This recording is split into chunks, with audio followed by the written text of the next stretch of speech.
name of God, G-A-W-D, God, pronounced the same way. And that's where God come from. This is why people say God. God, don't even know that the roots of the name of the title God, lady, is pagan. It's pagan. And these are Roman Catholic inventions. Jimmy Swaggart condoned women preachers. Ladies and gentlemen, Jimmy Swaggart condoned women preachers. He believed in women preachers. I've said so much about this. Paul said, I suffer not a woman to teach nor usurp authority over the man, but to be in silence. Amen. You read that in 2 Timothy chapter 2, verse 12. Then in 1 Corinthians chapter 14, verse 33, Yahweh is not the author of confusion, as in all the assemblies of Elohim.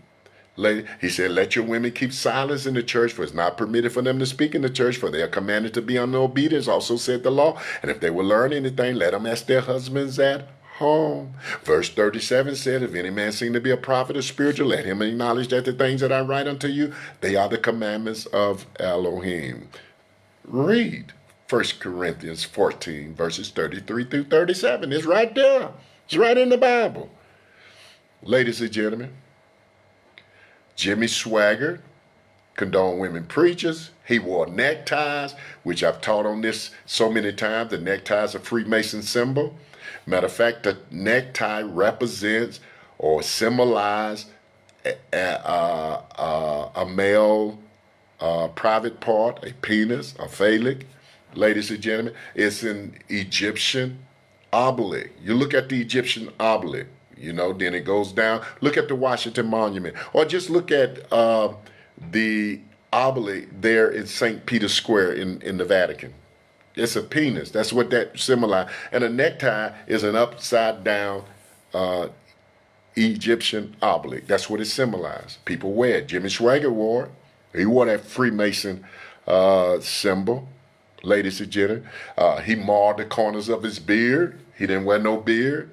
That man was a false teacher. He was a false teacher, my friend. He was a false teacher.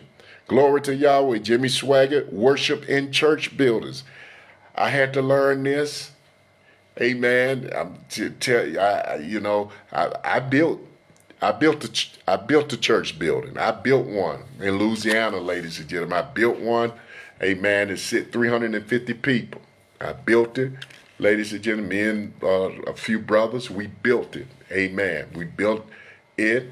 And if I would have known what I know today, I wouldn't have never built it.